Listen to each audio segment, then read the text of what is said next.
At 4 a.m. on the 16th of September 2025, Burkina Faso awoke to a secret that could have reshaped the destiny of West Africa. In the remote Canary Zone, not far from the border with Togo, border patrols spotted an unusual sight. A convoy of vehicles moving under the cloak of darkness, traveling along rural back roads at an hour when even the wind seemed asleep. 57 trucks, massive in scale, each carrying a secret that the world was not yet ready to see. Captain Moussa Gabour, commander of the on-site forces, immediately sensed something was wrong. The manifest claimed humanitarian aid, but nothing about the convoy fit that story. The timing, the secrecy, the careful orchestration. His instincts screamed danger. Without hesitation, he contacted the top officials. Within minutes, President Ibrahim Traoré, in his private residence, had been briefed. A direct call was placed to General Ibrahim Zabu, leader of the Special Forces. Traoré's voice was calm, but carried the weight of urgent command. Stop that convoy. Proceed with caution. This is bigger than we imagine. Drones took to the skies, and helicopters hovered in silence over the countryside, tracking the convoy's every movement. As the first rays of dawn approached, the tension was palpable. Each second felt like a heartbeat in a nation holding its breath. At precisely 4 a.m., the ambush was executed. Roads were blocked, engines silenced, and drivers trapped. Captain Gabour radioed the palace. "Sir, it's real. This is no ordinary cargo." Beneath sacks labeled as aid lay assault rifles, grenade launchers, tactical gear, explosives, armaments of destruction on a scale unimaginable. Truck after truck revealed the same deadly inventory. The weight of the situation pressed on everyone present. Burkina Faso had narrowly avoided an event that could have plunged it into chaos. President Traoré, studying the unfolding scene, understood the implications immediately. This was not random. This was deliberate, orchestrated with precision. The question that haunted him, and soon the entire nation, was simple yet terrifying. Who had the audacity and resources to attempt this? And what was their ultimate goal? As the drivers were taken into custody, shaking with fear and confusion, a chilling reality began to emerge. Many had been deceived, told they carried agricultural machinery, oblivious to the destruction they were transporting. But the organizers, the shadowy figures behind the operation, knew every detail, every route, every rendezvous. Their plan had been months in motion, and only fate had intervened. Burkina Faso had intercepted not just trucks, but a message: the fragility of sovereignty, the vulnerability of nations, and the boldness of those who think they can manipulate power from the shadows. Yet with this first act of vigilance, a line had been drawn,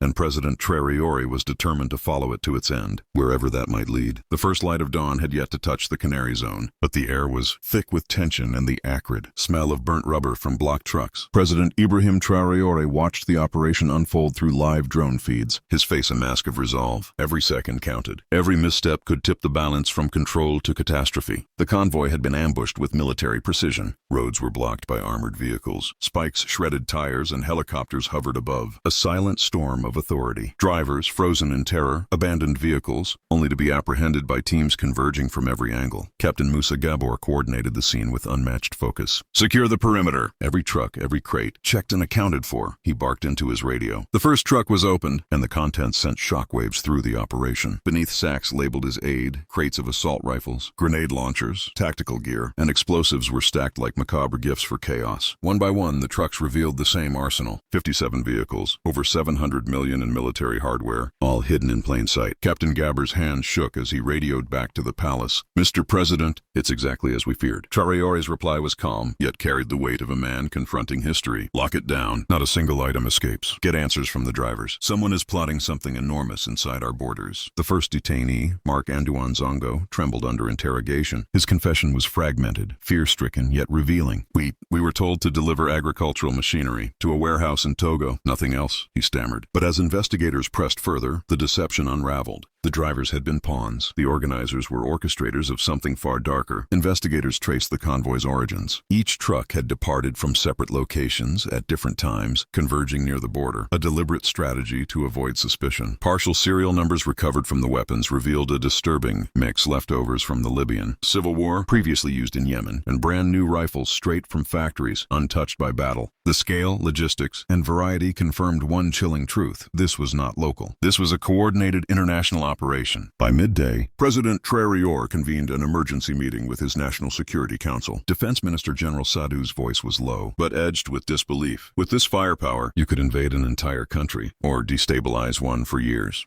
Minister Hussein Traoré added grimly. If these weapons reached the wrong hands, Burkina Faso wouldn't exist as we know it. Traoré's eyes swept the room, piercing each official. This is not random. It is part of a bigger plan, a plan to destabilize our nation, just like Libya, Syria, and Yemen. But we are awake, and we have stopped the first act. Meanwhile, Intelligence Chief Commandant Ouedraogo dropped another bombshell. The convoy's intended destination had been identified: secret warehouses in Ouagadougou, the capital. Traoré's order was immediate: launch full-scale operations. Search every warehouse, interrogate every suspect, trace every transaction. The truth is hidden in plain sight. Even as operations began, the first threads of a network appeared. Former ministers, retired generals, wealthy businessmen, and even foreign nationals, all connected through shadowy opposition to Traoré's administration. A web of deceit, foreign interference, and power lust was beginning to unravel. Yet the deeper it went, the more dangerous it became. For Burkina Faso, the dawn was not just the start of a new day. It was the beginning of a confrontation with the forces that sought to control it from the shadows. And President Traoré, standing in the heart of this storm, knew that the seizure of 57 trucks was only the opening chapter of a story that could determine the fate of an entire nation and perhaps the entire Sahel region. By the second day, the scale of the operation was becoming horrifyingly clear. What began as a daring interception of 57 trucks in the dead of night had transformed into a national crisis that sent shockwaves through Burkina Faso's political and military elite. President Ibrahim Traoré convened the National Security Council again, the atmosphere inside the room electric with tension, fear, and disbelief. Before them lay the full inventory of the confiscated arsenal: 25,000 AK-47 rifles, 10,000 M16 rifles, 13 million rounds of ammunition, 70,000 hand grenades, 2,500 rocket launchers, 400 anti-aircraft missiles, and 50 tons of explosives. The numbers were staggering. Defense Minister General Sadou shook his head in disbelief. This is not just a shipment. With this, you could invade a country or destabilize an entire region, he whispered almost to himself. Minister Hussein Traoré leaned forward, his voice tense. If even half of these weapons had reached terrorist or opposition groups, Burkina Faso could be facing a long-term insurgency. Worse, a coup could have been orchestrated from within our own military. Traoré's gaze hardened. This is no accident. This is deliberate. Someone or some organization has spent months orchestrating this plot. They expected us to remain blind. They expected chaos. Meanwhile, forensic teams worked tirelessly. Serial numbers on the weapons revealed their haunting journey. Some rifles were relics of the Libyan civil war. Others had been deployed in Yemen. Several were brand new, factory fresh, never fired. The operation had the fingerprints of both international arms networks and deeply entrenched local collaborators. The staggering price tag, over $700 million, raised a chilling question. Who had the resources, the audacity, and the intent to destabilize an entire nation? President Traoré's voice cut through the murmurs. We will not wait for them to strike. The investigation will follow every trail, every transfer, every bank account. Those behind this will be exposed and held accountable. Intelligence Chief Commandant Ouedraogo spoke next, revealing the first glimpse of the conspiracy's depth. The convoy had been carefully designed to avoid detection. Trucks originating from multiple locations and converging only near the border. These were not random traffickers, Ouedraogo said grimly.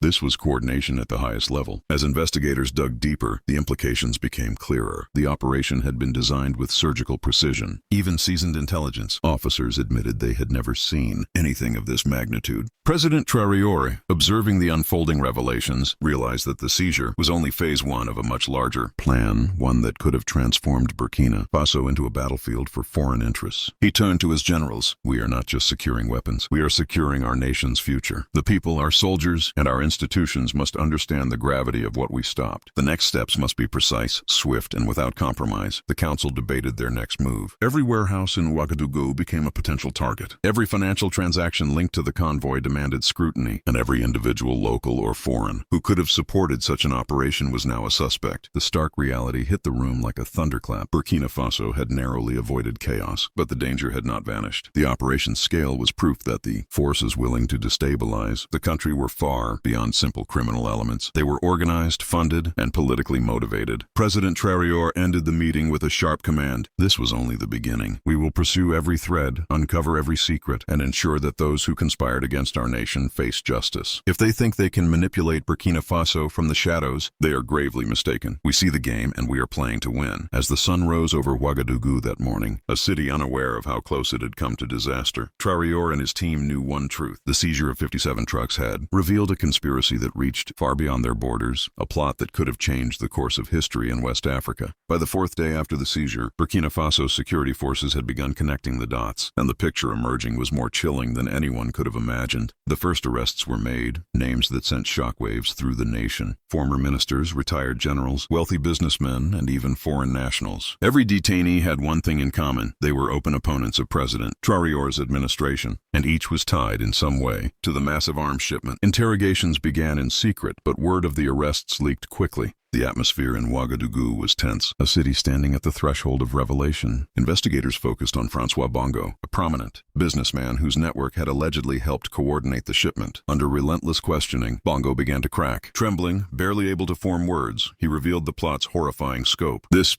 was planned months ago, Bongo admitted, voice breaking. Foreign powers promised support. The goal: to overthrow President Traoré and install a pro-Western government. Everything, the weapons, the coordination, the finances, was part of the same plan. President Traoré leaned forward, his piercing gaze locking onto Bongo. Which foreign powers? He demanded, his voice calm but deadly in its intensity. Bongo hesitated, sweat pouring down his face. Then, trembling, he whispered, "The meetings. In Accra. Delegates from Abidjan. Instructions came from Paris. Green light from Washington." The room fell into stunned silence. Every official froze, realizing the implications. Burkina Faso was not just the target of a local conspiracy. It was the focal point of an international plot, carefully designed to destabilize the nation and rewrite its political future. Bongo continued, revealing the operation's chilling methodology. Terror attacks would create mass panic. Opposition groups would exploit the chaos and, with the assistance of traitors inside the army, a military coup would follow. He whispered the operation's ominous name: Operation Restored Democracy, a $700 million campaign designed to manipulate, destabilize, and control. The scope was staggering. Allegedly involved were diplomats masquerading from Western embassies, executives at multinational corporations, and officials from international NGOs. Each had a role, each a stake in destabilizing Burkina Faso. The sophistication of the plot suggested not mere ambition, but an audacious strategy to reshape the Sahel region politically and militarily. Traoré remained composed, his mind racing through contingencies. "Every warehouse, every bank account, every person connected to this operation will be investigated," he said firmly. "We will uncover the full network. Justice will not be selective, it will be absolute." The intelligence team moved quickly. 23 simultaneous raids were planned across Ouagadougou, targeting warehouses suspected of storing the illegal arsenal. Within hours, weapons were discovered in 17 locations, confirming Bongo's claims. The scope of the network, domestic and foreign, was now undeniable. As evening fell, President Traoré addressed his inner circle. "They thought they could manipulate us, hide in the shadows, and execute their plan unnoticed. They underestimated the vigilance of this nation. But this is only phase one. We must follow the money, track the communications, and uncover every hidden actor." By nightfall, the capital had transformed. Streets were quiet, but behind closed doors, investigators and soldiers worked relentlessly. Each arrest, each confiscation, each confession brought the nation closer to understanding a terrifying truth. Burkina Faso had been the epicenter of a conspiracy with global reach. Yet amidst the tension and fear, there was a spark of resolve. The seizure of the 57 trucks had not only halted a devastating plot, it had exposed a web of deceit that, if left unchecked, could have reshaped the political landscape of West Africa. And at the center of it all stood President Ibrahim Traoré, unwavering, determined to see justice served and the conspiracy dismantled to its last thread. The world was about to witness a revelation unlike any other. President Ibrahim Traoré, fully aware of the stakes, called a nationally televised press conference that would go down in history. Behind him loomed a towering display of confiscated weapons, assault rifles, rocket launchers, grenades, and anti-aircraft missiles stacked like a grim monument to the conspiracy they had just thwarted. As cameras rolled and journalists from around the globe tuned in, Traoré began, his voice calm yet commanding. "My fellow Burkinabe, and to the international community," he said. 3 days ago, we intercepted the largest weapons smuggling operation in our nation's history. This was not merely smuggling. It was a coordinated plan to destroy Burkina Faso from within. He held up a stack of classified documents, each page a testament to months of meticulous planning by those who thought they could manipulate the country from the shadows. "Here is the proof," he continued. 57 trucks, $700 million worth of military hardware,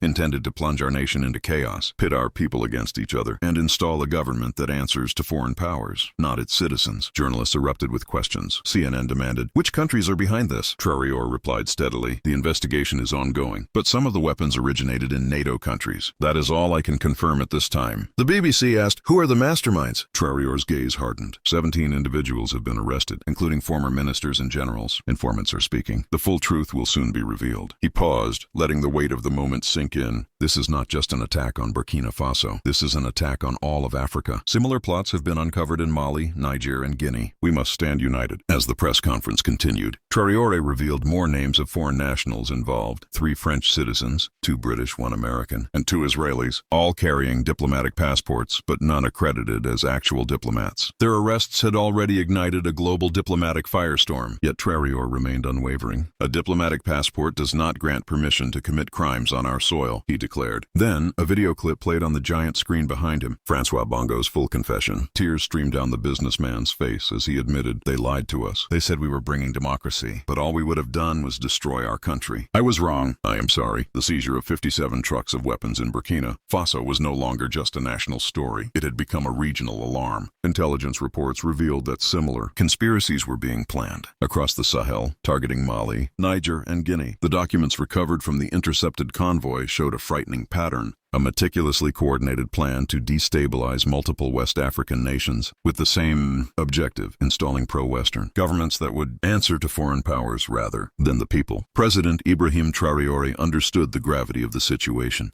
At a second emergency council meeting, he addressed the military, intelligence officers, and ministers with unwavering clarity. "This is not only about Burkina Faso. The entire Sahel region is at risk. Our neighbors may face the same fate we narrowly avoided. We must act not only to secure our nation, but to send a warning to all who plot against Africa." Investigators traced the financial networks that had funded the weapons shipment. Billions had been allocated to support Operation Restored Democracy. Transactions crisscrossed the globe, from the Gulf states to Europe, moving through shell corporations and offshore accounts. The sophistication of the operation made it clear this was not amateurish or isolated, but a coordinated international effort with deep pockets and political backing. The intelligence chief, Commandant Ouedraogo, outlined the threat. "The network has embedded collaborators inside several governments and militaries. They have influence over key infrastructure and transport corridors. If we fail to act decisively, the destabilization will spread like wildfire." Regional partners were briefed, and the message was clear: unity was the only shield against the conspiracy. Traoré reached out to Mali, Niger, and Guinea, sharing evidence and coordinating security measures. Burkina Faso's military was put on high alert, borders reinforced, and aerial surveillance intensified. Every suspicious warehouse, convoy, and financial transaction became a target. Meanwhile, the global reaction was mixed. Western nations demanded the release of their citizens detained in Burkina Faso, citing diplomatic immunity. Traoré's response was firm: "A diplomatic passport does not grant impunity. Those who plotted against our nation will face justice. Sovereignty is not negotiable." But beneath the political statements, Traoré's team was working tirelessly. Investigators analyzed communications between detained suspects, mapped money flows, and traced arms shipments to Libya, Eastern Europe, and Yemen. The scope was staggering: a web of conspirators spanning continents, all converging on Africa to exploit its vulnerabilities. For Burkina Faso, this was a defining moment. President Traoré realized that the seizure of the convoy had not only averted a national disaster, but had also exposed the blueprint for regional destabilization. He turned to his generals and ministers. "We must remain vigilant. Every country in Africa has the right to defend its sovereignty. Today it is us. Tomorrow it could be any nation. We will lead by example, showing that no external power can manipulate us without consequence." As night fell over Ouagadougou, the sense of urgency was palpable. The nation had narrowly escaped catastrophe, but the larger game was only beginning. Burkina Faso had stepped onto the stage of global geopolitics, a small nation with a clear message. Africa will no longer be a passive chessboard for foreign interests. The eyes of the world were now on Traoré, and the question lingered: how far would he go to protect not only his country, but the entire continent from a conspiracy that had already begun to unfold across its borders?